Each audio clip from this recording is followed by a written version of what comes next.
السلام عليكم. قاعدتنا اليوم هي ال simple present. simple present في حالة الأفيرماتيف اللي هو المضارع البسيط في حالة الجملة المثبتة.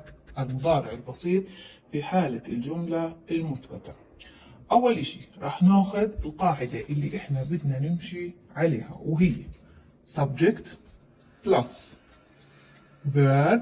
الفيرب راح يكون مضاف إله اس أو اي اس. راح ناخذ القاعدة ونبين متى بنضيف له اس لحالها ومتى بنضيف له اي اس زائد الاوبجكت اللي هو المفعول به أو تكملة الجملة بغض النظر. المهم قبل ما أعرف قاعدة السمبل بريزنت لازم أكون عارف قاعدة البروناون. شو هي قاعدة البروناون؟ البروناون عندنا نقسمهم لعيلتين. في عندي العيلة الأولى أو الإخوان الأولين هم الهي والشي والإت. الهي والشي والإت هذول إخوان من أي عائلة؟ من عائلة المفرد. المفرد أو ممكن يكون عندي اللي هم العيلة الثانية اللي هم الدي والوي والاي واليو. هذول العيلة الثانية اللي هم أو الإخوان الثانيين اللي هم الجمع. يعني لازم أعرف هذول البروناون وأكون حافظهم وأعرف إنه هي وشي وإت هم إخوان وهم بيدلوا على مفرد. مفرد يعني singular. وإنه الدي والوي والآي واليو هم جمع وهم إخوان يعني plural. المهم إذا كنت عارف هدول وعارف إنه أي اسم لحاله بدل على مفرد مثل علي هذا بعامله مفرد singular. مثل سلمى مفرد. مثلا لما بحكي child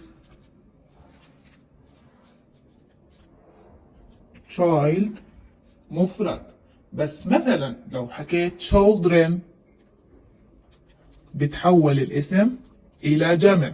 لو حكيت friends اسم جمع. إذا بدي أعرف متى بيكون السبجكت اللي هو هذا الإشي مفرد singular ومتى يكون plural جمع. لازم أعرف هاي أهم شغلة. فبالتالي أنا لازم أكون حافظ إنه البروناونز هي وشي وإت هم singular مفرد وذي يو اي يو هم جمع plural. ولازم أعرف إنه متى يكون الاسم مفرد متى يكون الاسم جمع. مثلا لو حكيت علي لحالها هي مفرد. بس مثلا لو قلت علي and سلمى بصير جمع. child لحالها مفرد بس children صارت جمع. friend لحالها مفرد بس friends صارت جمع.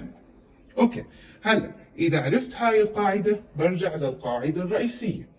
عندي subject verb plus s او es زائد الاوبجكت. مثلا بحط عليها مثال I مثلا الفعل play I play. هلا لانه I جمع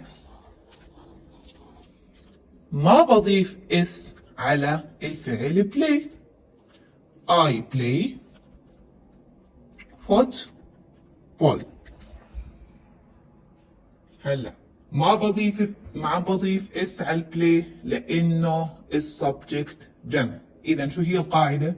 لما يكون السبجكت جمع سواء كان pronoun بدل على جمع او سواء كان اسم بدل على جمع انا ما بضيف اس للفعل بخلي الفعل زي ما هو. يعني بشكل اسهل او مبسط اكثر اذا كان الفاعل جمع قوي ما بحتاج الفعل الى اس.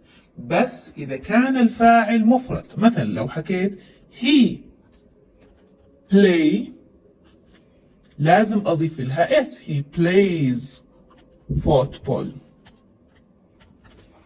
he plays football. ليش؟ لأنه هنا الفاعل عندي مفرد، فأنا كيف بدي أقوي المفرد؟ بقوي المفرد بإني بضيف S على الفعل. طبعا في عندي قاعدة للإس كمان، مرات بضيف للفعل إس ومرات بضيف إي إس. متى بضيف الإس ومتى بضيف الإي إس؟ ننتقل. عندي الفيرب زائد إس أو إي إس. القاعدة كالتالي: إذا انتهى الفعل بواي بس قبله حرف صامت. شو يعني حرف صامت؟ يعني مش vowels، يعني مش أحرف الفاولز اللي هم شو هم أحرف الفاولز؟ اللي هم ال A وال E وال I وال O وال U، هذول أحرف الفاولز. إذا إجا الواي قبليه حرف صامت، يعني مش ولا واحد من أحرف الفاولز، حرف مثلا زي الدي، في هاي الحالة أنا بشطب الواي وبحط مكانها اي وبضيف لها اي اس. هاي اول قاعدة او اول جزء من هاي القاعدة. الجزء الثاني: اذا انتهى الفعل بواي بس قبله حرف علة vowels، يعني A او E او I او O او U، مثل الفعل play. الفعل play في هاي الحالة بتضلها الواي ثابتة، ما بشطبها وبضيف لها بس اس، زي الجملة اللي كانت معنا قبل شوي. إذا انتهى الفعل في أي من الأصوات هاي الأصوات أنا بدي أكون حافظها، يعني O S S S اللي هو S H اللي هو الإش، ولا C H اللي هو الإتش، أو X. في هاي الحالة أنا بضيف ES، بضيف للفعل ES، فجو بصير goes. أما باقي الأفعال كلياتها بضيف لها S عادي. إذا كل الأفعال بضيف لها S إلا في 3 حالات بالمختصر.